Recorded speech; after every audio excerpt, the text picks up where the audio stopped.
Esto es lo que ha pasado en 3 años de gobierno, de los cuales 2 han sido la peor pandemia de los últimos tiempos. Eso sin mencionar que durante las últimas décadas el PRIAN se dedicó a dejar al país en la ruina. Se resaltaron en el informe 7 récords históricos alcanzados este año en materia económica: remesas, inversión extranjera, incremento al salario mínimo, no devaluación del peso, no incremento a la deuda, aumento en el índice de la Bolsa de Valores y reservas del Banco de México. Todo esto llegando a cifras que no se habían visto antes.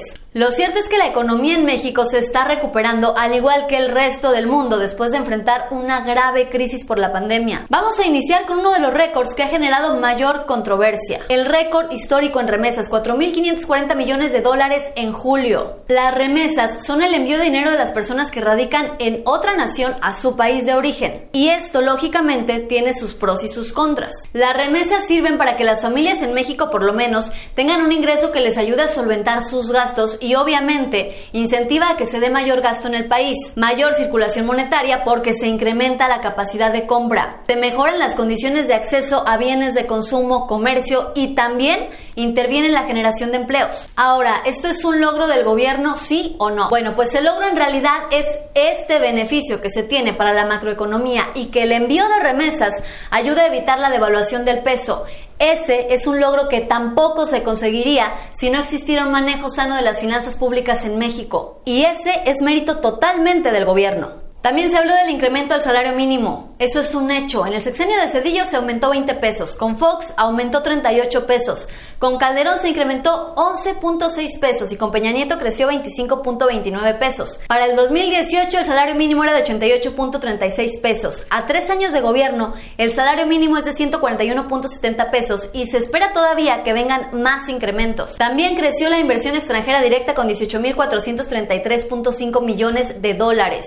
México entró al top 10 como receptor de inversión extranjera directa. ¿Eso por qué es positivo? Porque significa que México mantiene unas finanzas públicas sanas que ayudan a que los inversionistas tengan mayor confianza en invertir en el país. El manejo de la deuda ha sido prudente y eficiente, evitando contraer más deuda de la aprobada por el Congreso. La deuda pública disminuyó a 47.7% del PIB en mayo. Esto luego de que en 2020 tuviera un nivel récord de 53.3% como resultado del impacto de la pandemia.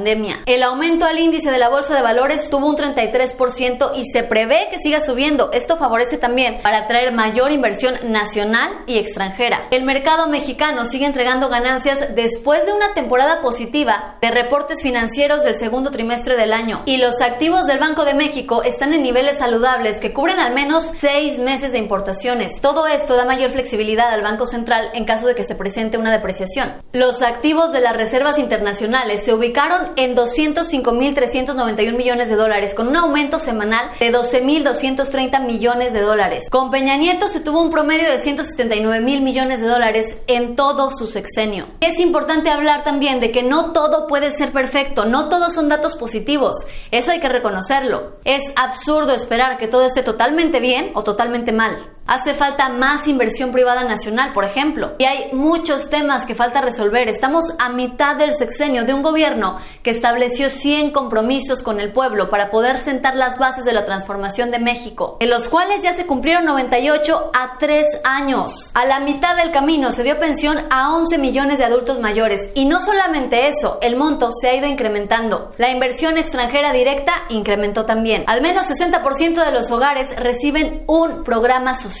Los créditos del Infonavit y Foviste se entregan ya de manera directa a los trabajadores y no hay intermediarios, tampoco hay desalojos por causas injustas o deudas con estos organismos. El Tren Maya, el aeropuerto y el corredor transísmico están generando 143.137 empleos directos y más de 277.000 indirectos, y es una promesa del gobierno terminarlos antes de que finalice el sexenio para no dejar ni una sola obra inconclusa. El Tren Maya y el corredor van a llevar desarrollo a una parte del país que estaba totalmente olvidada por el PRIAN. Se detuvo la privatización de bienes públicos, sobre todo del sector energético, ese que el PRIAN vendió descaradamente. Se espera reparar el daño que ocasionó la privatización al sector público y a la economía popular. Las refinerías hoy producen 38% más. Las plantas hidroeléctricas están en proceso de modernización para reducir el uso de combustóleo y carbón en la producción de electricidad. Se han construido 189 cuarteles y hay más de 100.000 elementos en activo para la Guardia Nacional. Se garantizan las libertades y el derecho a discernir discernir con transparencia,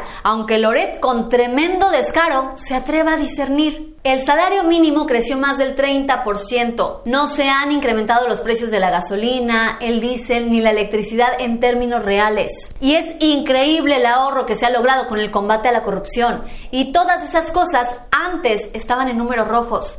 De los 100 compromisos ya solamente falta descentralizar al gobierno y esclarecer los hechos de Ayotzinapa. Pero claro, para la oposición está todo mal porque para ellos las mejores soluciones siempre fueron endeudar al país por todas partes, aumentar los impuestos y vender los bienes nacionales mientras ellos se volvían millonarios y le condonaban impuestos a sus amigos empresarios.